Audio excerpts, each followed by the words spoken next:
क्या हुआ? क्या सोच रही है चिंक्स? अपी, मैं ये सोच रही थी कि तुमने 4 तंत्र के बारे में तो बता दिया।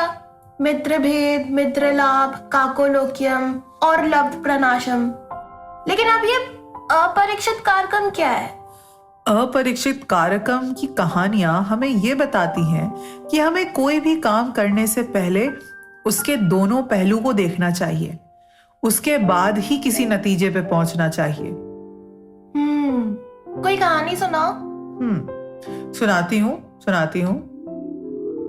एक बार की बात है, एक नगर में देव शर्मा नाम का एक ब्राह्मण रहता था। उसके यहाँ जिस दिन एक पुत्र का जन्म हुआ, उसी दिन एक नेवले का बच्चा भी पैदा हुआ था।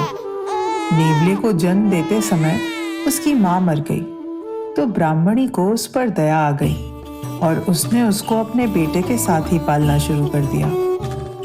लेकिन उसके मन में हमेशा ये डर लगा रहता कि नेवला न जाने कब उसके बेटे को नुकसान पहुंचा दे।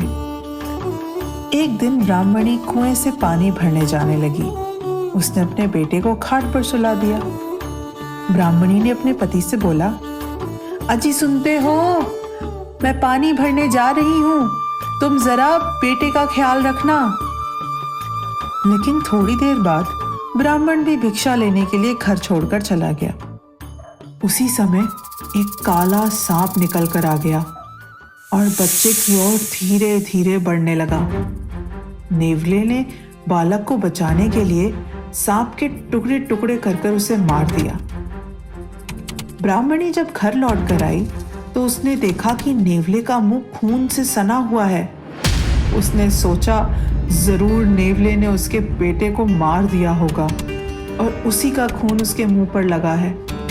गुस्से में ब्राह्मणी ने पानी से भरा घड़ा नेवले के सर पर मार दिया। बेचारा नेवला वहीं तड़प कर मर गया। ब्राह्मणी चारपाई के पास पहुंची तो उसने देखा कि उसका बेटा तो आराम से सो रहा है और पास ही एक मरा हुआ सांप पड़ा था। अब ब्राह्मणी को समझ आ गया कि नेवले ने तो सांप को मारा था उसके बेटे को बचाने के लिए।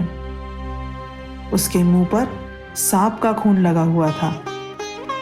दुख से परेशान ब्राह्मणी छाती पीट पीट कर रोने लगी। तभी भिक्षा लेकर ब्राह्मण घर लौट आया। घर का हाल देखकर वो बोला, अरे ये क्या हो गया?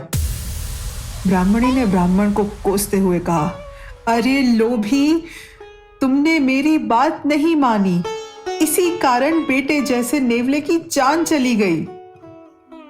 इसीलिए कहती हूं, ज्यादा लालच नहीं करना चाहिए और बिना सोचे समझे कोई नतीजे पे नहीं पहुंचना चाहिए, नहीं तो ऐसा ही हाल हो जाएगा जैसा इस ब्राह्मणी ने नेवले का किया था। अब भी एक और कहानी। आज के लिए बस इतना ही, अब अगली कहानी कल।